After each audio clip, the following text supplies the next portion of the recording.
This coffee table came from my living room. It is quite well used. It is beat up, it is marked up, and it is time to have a refresh. My name is Sarah, and I like to take things that are ugly and beat up or pulled out of the trash and make them beautiful again. Welcome to my channel. This coffee table was a hand-me-down, and it has gotten some lovin'. We have done so much on this coffee table, played so many family games, done lots of homework, lots of crafts, and the wear is showing. And I have not loved this piece. The style and color is not my style, but it was given to us for free, and we have used it well. And that helps my heart not be upset when my kids are rough and leave marker spots on it, because I just think, let's use it while the kids are young. It can get beat up. I can fix it. I can refresh it. It'll be fine. And as it sat in my living room, I've had many times to look at it and think about, what can I do with this? How can I make it better? How can I update it? How can I get rid of this red that is not in style?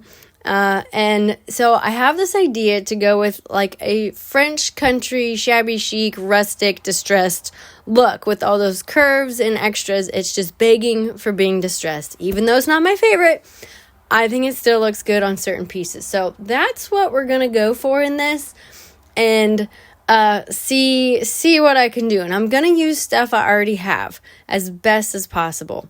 Now, I always clean a piece up first, and not only has my family made this messy, but it's been sitting in the garage, so it is a little extra messy. I'm using Simple Green, and I just wipe it up real good. I always also wipe with a wet rag to wipe the Simple Green off. Now, as you can see, there's a bare spot. I tried doing my carbide scraper, and maybe it was just a bad day. I couldn't get the stuff off very well. I think the finish was still pretty strong, so it wasn't coming off easy. And as much as I don't like using some type of stripping agent, I decided this would be easier. So I got my citrus strip out and covered the piece in citrus strip, and then cover it in saran wrap so it can sit for a long time without drying out. And I came back to it after a while and was able to scrape up everything that had the citrus strip on it. It was a bit of a mess, and my thought is I'm just going to do the top for the wood, and I'm going to paint the base. So I'm not worried about stripping the base at all.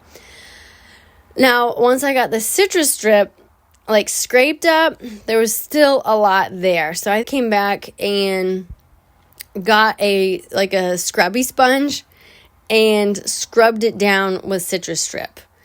And that helped get some more of the chunky gunky stuff off. And then I came in with mineral spirits to clear it off. Now, I am not a fan of using stripping agents, because to me, it's a big mess. It's gunky. It's, to me, a big pain. But I've watched other people's videos since doing this project, and I think it's a pain because I think I'm not doing it right.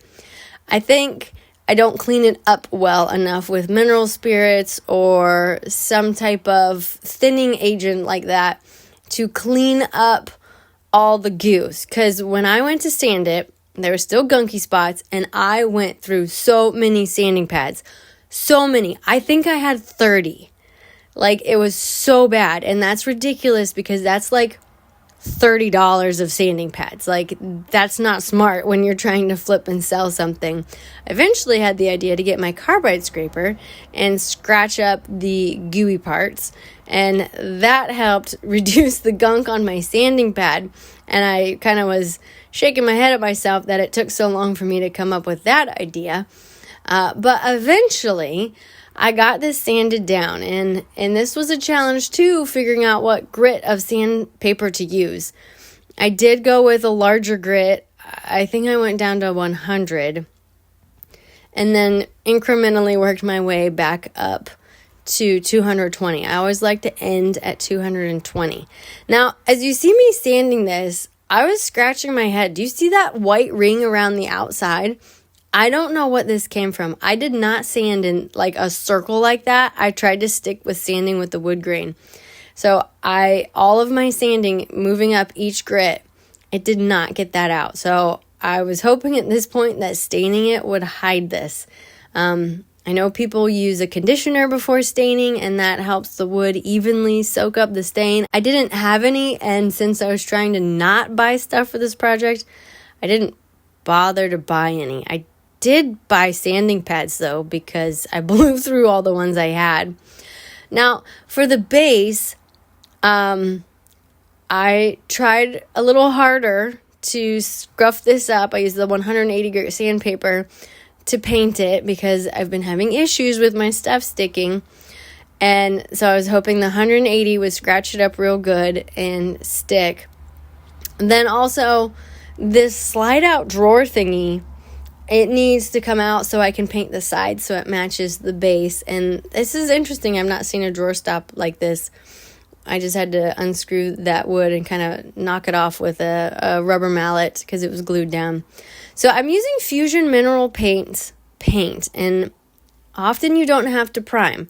I don't like using primer because I think is thick and leaves brush strokes. So I didn't prime, and I was hoping that the awesomeness of Fusion Mineral paint would hold this down. So I did 2 coats of Fusion Mineral paint, and I did a scratch test, and I wasn't very happy with it. I thought, oh, this is not good. But I realized I'll just go with the distress look because I was waffling at this point. And I'm like, nope, all right. If it's scratching, we're going with the distress look because if more scratches, it'll just look normal. But before distressing, I went ahead and stained the top. Now, I'm using Early American, which actually I did buy for this piece. So I guess I forgot about that. I have seen lots of people do flips and love the Early American look. And with this having a little of a reddish tint, I thought that would look great with it. And as it went on, I fell in love with this tint. It is so beautiful. You can still see that ring a little bit, but it did hide it. And I use a old sock. I have kids. We have old socks all the time with holes in it. So those are in plenty supply. And then I go back with kind of the stained part of the sock and wipe off anything that's extra. I only did 1 coat of stain on this. With the legs, then I just distressed the kind of edges, corners, and highlights. I've not done a whole lot of pieces with distressing, so I can't speak super knowledgeably to this, but I just distressed what looked like would get wear and tear if it was a regular piece. And then once everything was, all the legs and the base were distressed, I went in and used the ultra flat polycrylic that I have. And I used this on my sideboard, the cherry sideboard. It turned out great. And so this is the 3rd piece. I also used this on the washstand of the video I uploaded a week before this one. And it turned out great. So I had high hopes for this, especially because I feel like distressed pieces generally aren't shiny and flashy, but kind of more dull. I thought that would go well with the distressed look. And it worked great on the legs. It did get gunky. After I think my first coat, there was drips. It was frustrating to me even on the center main part, the tabletop. It was bubbly and bumpy, and I was so confused because it went on fine on my last 2 pieces, but I was having a heck of a time with this piece. I had to sand a bunch of bubbly spots off. I did some gentle sanding on the whole top to try to get bubbles out, and eventually the painted parts were fine. I think I did 3 coats of the flat poly, and it was fine, but the wood just didn't look right.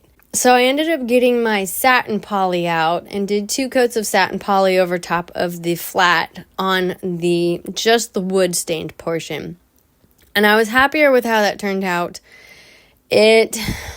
I think it was my brush. I kept using the same brush, and I'm wondering if the brush has residue that didn't clean out all the way, or just the bottom of the can isn't that good. I don't know. There were so many bubbles and so many bumps. I was bummed, but the satin made it look okay. So it was okay. I was a little disappointed. I was like, my paint's scratching and my poly's lumpy. This is awful.